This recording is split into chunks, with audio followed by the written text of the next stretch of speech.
킬빌이 인공지능 개발에 올인하고 황제가 그것을 방관하는 스탠스인 건 저런 류의 계시를 일부 프리메슨 계열 구입원 휘하 인물들이 받아왔었고, 마치 황제가 자신을 대응명을 연속해서 꿈꾼 파라오여 킬빌을 애굽에서 멸망시켜서 요새로 보기 때문인지 아니죠. 킬빌이 프리메슨인지는 모르겠습니다. 그러나 인공지능 개발에 올인하는 것은 킬빌이 아니죠. 네. 킬빌이 아니고 구글과 IBM이지 킬빌은 아닙니다. 네. 킬빌은 제약하고 게임이나 쪽에 관심 있지, 이쪽 구글하고 IBM이에요. 네. 양자산업, 그 다음에 인공지능 이쪽은, 킬빌은 쪽에 그렇게 연관성이 있다고 저는 보기 힘듭니다.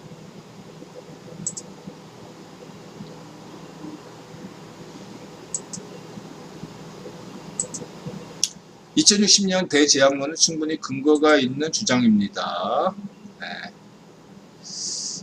그냥 비판적으로 보세요. 자기장, 이건 또 증산도 애들이 좋아하겠네. 모르죠. 근데 이제 저는 증산도 음모론은 대부분, 증산도 내인들아 싫어하지 않아요. 증산도 교인들을. 다만 인터넷에서 맨날 환빠 그런 어떤 주장, 그 다음에 자기장 뭐 뒤집어졌다, 이런 음모론은 대부분 보면 증산도잖아요. 증산도 음모론 저도 동의하지 않아요. 근데 어쨌든 그렇습니다. 그리고 이게 시뮬레이션 우주론 관점에서 얘기하셨는데, 인드라 생각은 그래요. 시뮬레이션 우주론도 비판점이 많죠. 산타페 연구소에서 시작돼가지고 1970년대 마치 우리가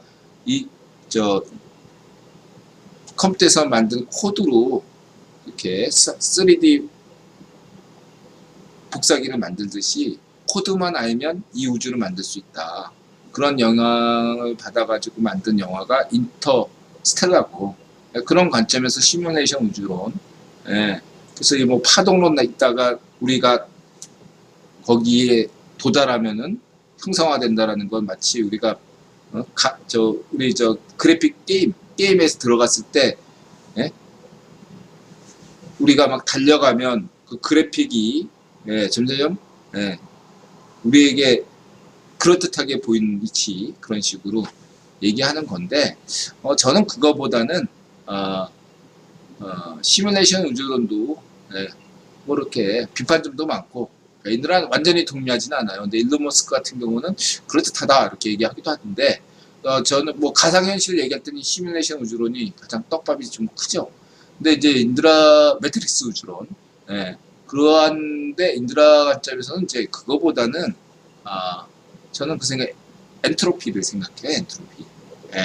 엔트로피, 이 인간의 지구 운명이라는 것은 질서를 만든다 이거죠. 저 커즈와의 구글 이사의 얘기는 인간이 자신의 수명을 마음대로 하고 성별도 마음대로 고치고 인간의 신체 구조, 정신 구조, 수명 모든 거를 마음대로 한다는 겁니다.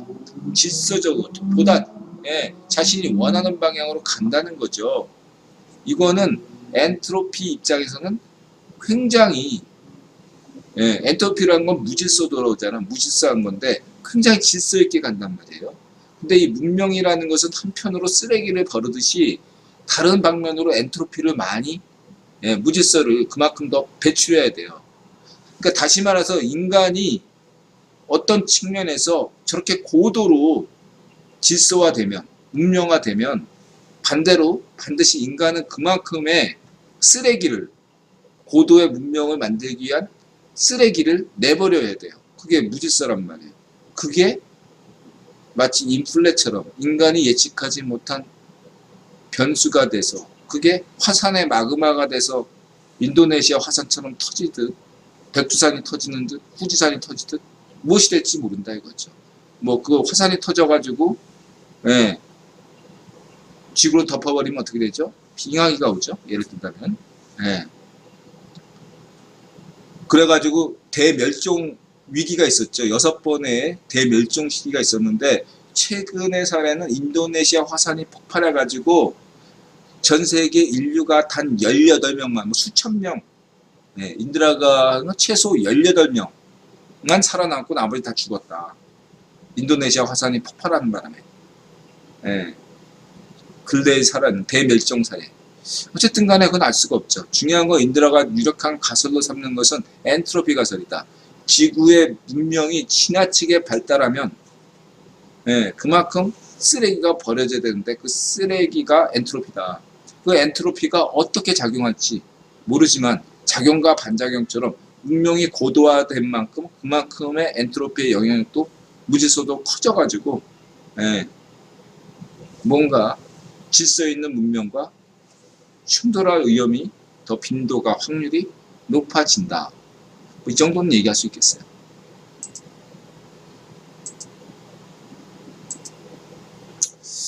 이웃님들에게 무슨 이거 여행기 인드라 유럽 여행기 그래서 어떤 분이 이제야 읽는데 너무 재밌어요. 처음엔 소설인 줄 알았습니다. 블로그 중에 이해가 제일 쉽네요. 언제쯤 인드라님 글을 이해할 수 있을까요? 여행기 유럽 배낭여행기 쓴 건데 그건 다 팩트입니다. 팩트. 문학적 표현은 그냥 운유법으로 몇 개 쓴 거 빼놓은 다 팩트예요.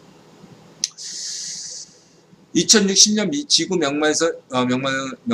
멸망설이 인상적입니다. 제가 약간의 극단 성향이 있어서인지 그 의견을 듣는 순간 가슴이 뻥 뚫리며 시원한 느낌마저 들어서 제 자신이 살짝 무서웠습니다. 미쳐 돌아가는 세상이 그렇게라도 멈출 수 있다면 이라는 생각에 마음이 후련해지는 저는 사이코패스일까요? 아닙니다. 물론 아직은 막연한 미래여서 크게 와닿지 않아 그렇겠지만요. 아닙니다. 강효석 체포를 보면서 저는 엉뚱하게도 강효석 서울시장 시나리오가 시작되는 건가 상상했습니다.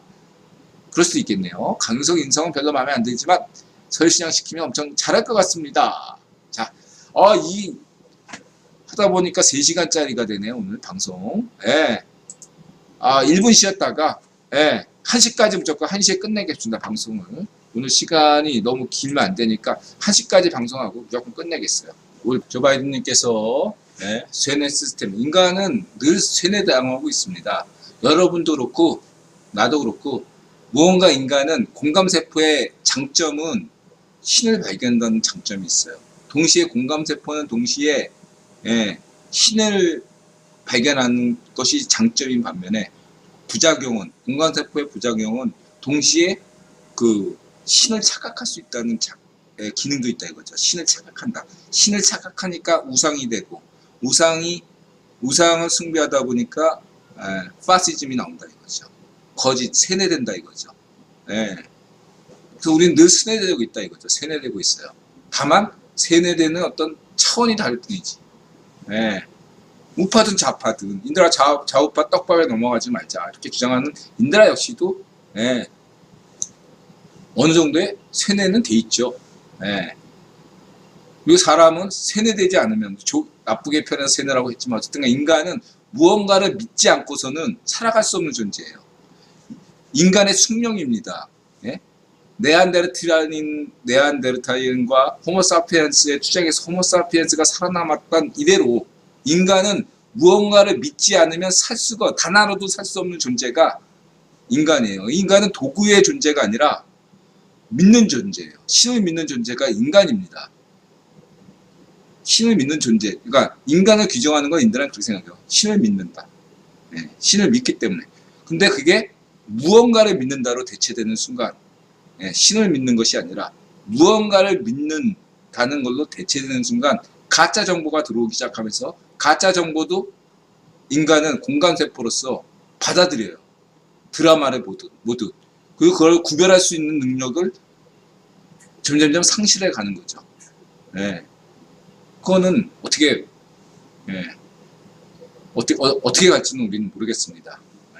그래서 인드라 얘기했죠. 대체현실이라고. 꿈처럼 꾸는 그것을 일본에서 개발했잖아요. 대체현실. 가상현실이 아니라 대체현실.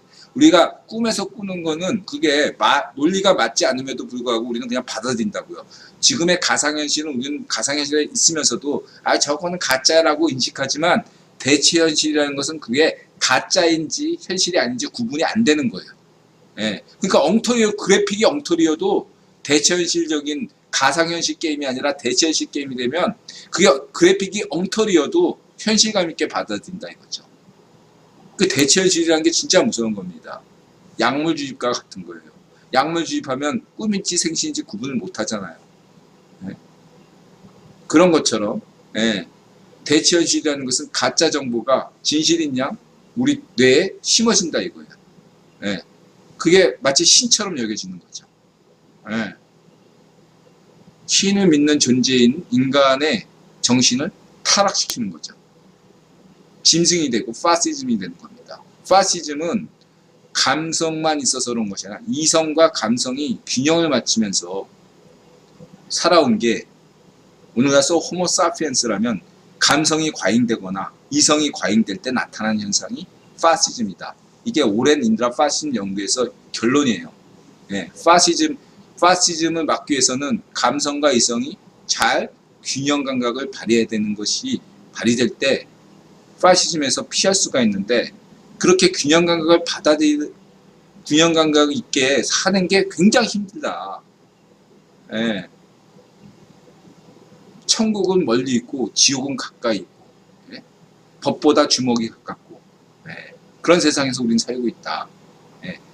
예. 진실은 굉장히 멀고 있고 진실을 믿어봐야 이득이 되는 건 하나도 없고 가짜 정보를 믿는 것이 오히려 더 출세하고 돈을 벌고 그렇다면 여러분들의 판단은 어떨 겁니까? 진실을 외면할 수밖에 없죠. 네. 그런 시대로 점점 접어들고 있는 것은 사실이다. 그렇게 볼 수 있겠죠.